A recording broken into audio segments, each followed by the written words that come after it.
Saint-Esprit, nous sommes là. Nous sommes là. Saint-Esprit, nous sommes là.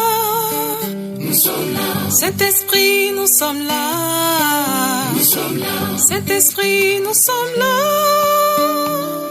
Nous sommes là pour t'adorer et te louer.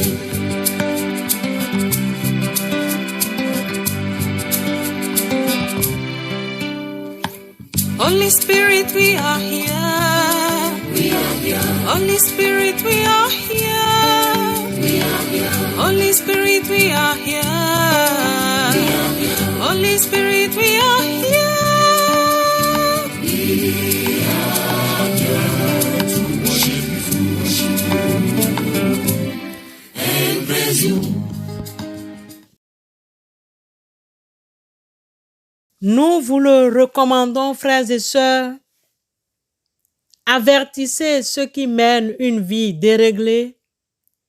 Réconfortez ceux qui sont découragés. Soutenez les faibles.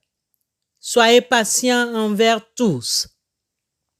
Bien-aimés, c'est par ce verset 14 du premier écrit de Paul aux Thessaloniciens chapitre 5 que nous vous transmettons nos salutations fraternelles en Christ. Amen.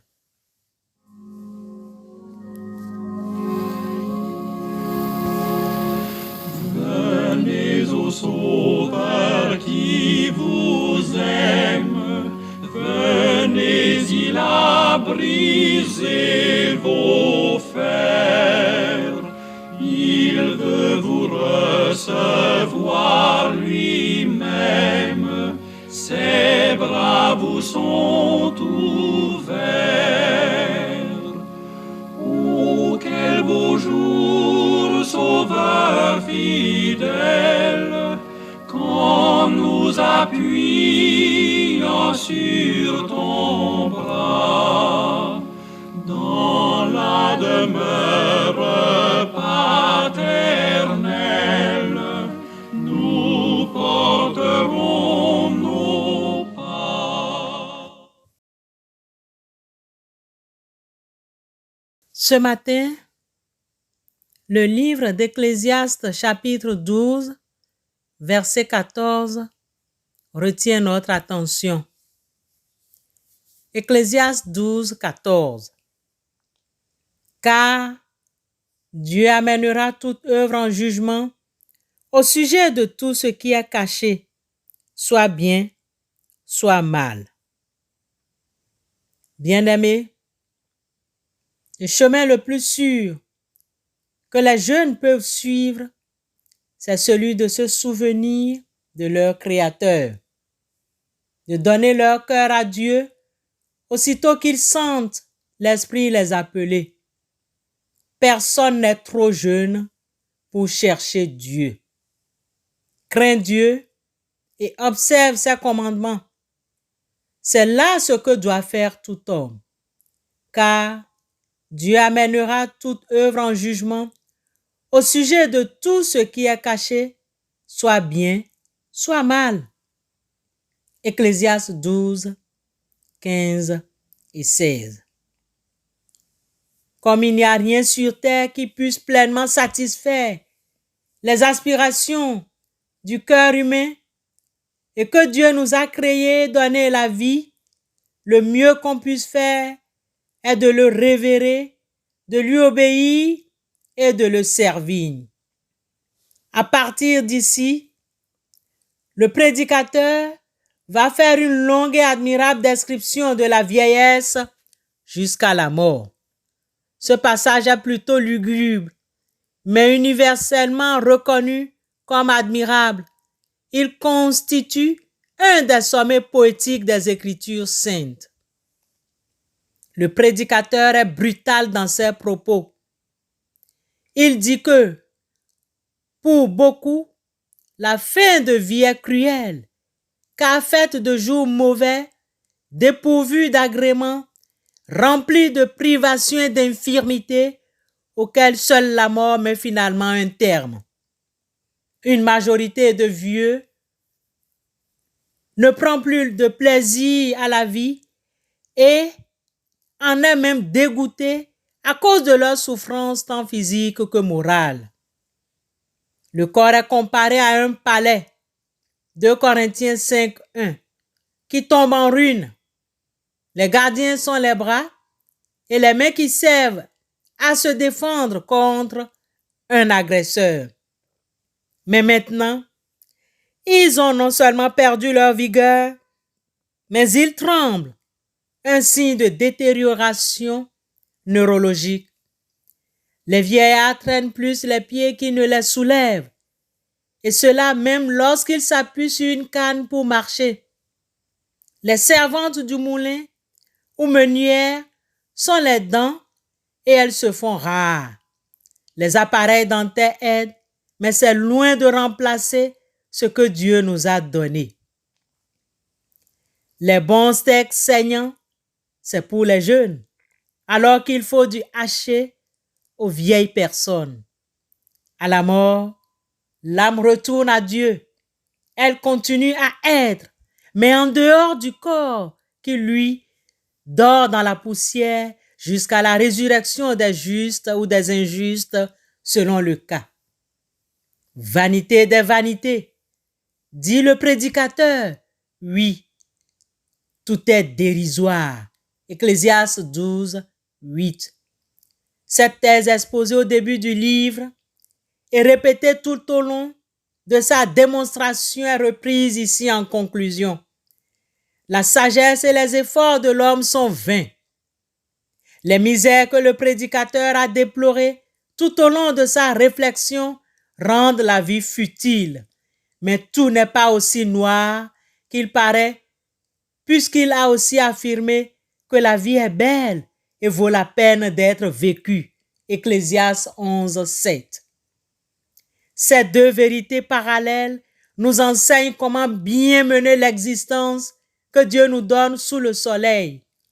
Nous devons profiter des instants de bonheur qu'il nous accorde, tout en le révérant. Par contre, l'existence de celui qui ne vit que pour lui-même sans tenir compte de Dieu est absurde. À la fin de son passage sur terre, il n'aura qu'une poignée de cendres dans les mains et l'éternité devant lui. Le psalmiste écrit: « Apprends-nous donc à bien compter nos jours, afin que notre cœur acquiert la sagesse. » Psaume 90, verset 12. Seigneur Jésus, c'est toi que nous voulons. C'est ta vie que nous voulons partager. C'est à ton invitation que nous voulons répondre. Tu ne nous envoies pas un courrier. Tu te tiens à notre porte et tu frappes. Tu viens nous pêcher. Tu viens nous sortir de ta présence par ta vérité, par ton chemin, des illusions qui font de notre monde un monde étouffant. Tu viens tourner en bourrique nos théories parce que tout à coup, tu es là. Et ça, il n'y a rien de plus vrai. Nous voulons marcher dans ton sillage. Permets-nous de nous imprégner de toi. Permets-nous de cheminer sans peur, même si c'est sans savoir où tu nous conduis. Permets-nous d'entrer dans la confiance, celle des enfants, ceux qui te disent par toute la terre: Seigneur, permets-nous d'être avec toi tous les jours de notre vie. Amen.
prions Dieu.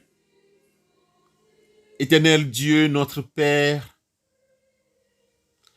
Père de notre Seigneur et Sauveur Christ Jésus, nous te remercions pour ce matin, cette journée que tu nous as donnée. Père céleste, toi qui es patient, parce que tu es éternel, aie pitié de nous. Que ta volonté soit faite sur nous au cours de cette journée, au nom de Jésus. Nous t'en prions, éternel Dieu, fais que nous sentions ce matin ton amour, car nous comptons sur toi. Montre-nous le chemin que nous devons prendre. Vers toi, nous élevons nos âmes. Écoute notre prière, prête l'oreille à nos supplications. En ta fidélité, réponds-nous. En ta justice, n'entre pas en jugement avec tes serviteurs que nous sommes. Nul vivant n'est propre devant toi. Seigneur Dieu, nous voulons être des témoins authentiques de ton message que nous venons d'attendre, des artisans d'un monde nouveau. Souviens-toi de tes enfants dans le monde entier et manifeste ta grâce et ta vérité parmi ton peuple. Ferme nos oreilles à toute calomnie, garde nos langues de toute malveillance et que seules les pensées qui bénissent demeurent en notre pensée et que nous soyons si bienveillants et si joyeux que tous ceux qui nous approchent sentent ta présence. Révèle-nous de ta beauté, Seigneur, et que tout au long de cette journée, nous te révélons. Père aimant, aide-nous à faire de notre famille une communauté où règne l'amour, la paix et la joie. Jésus, sois le chef de nos familles comme tu es l'époux de l'Église. Qu'il soit également un des membres de notre famille, spécialement dans le monde douloureux. Que nous nous aimions les uns les autres comme Dieu aime chacun de nous et que nous nous pardonnions nos offenses comme tu pardonnes nos péchés au nom de Christ Jésus notre guide. Permets que nous acceptions ta volonté de ce jour et dirige-nous au nom de Christ Jésus. Éternel Dieu, nous te prions. Amen. Senga jololo ni mawemo nyami dongo senga sisema no sesemo dina zinga senga angel lima sesa Yehova koda yese namademe longa munyenge namademe longa munyenge senga jololo ni mawemo nyami dongo senga sisema no sesemo dina zinga senga angel lima sesa Yehova koda yese namademe longa munyenge namademe longa munyenge. Recevons la bénédiction de la part de l'Éternel des armées. Que l'Éternel te bénisse et qu'il te garde. Que l'Éternel fasse luire sa face sur toi et qu'il t'accorde sa grâce. Que l'Éternel tourne sa face vers toi et qu'il te donne la paix. Va dans cette paix au nom de Christ Jésus. Amen.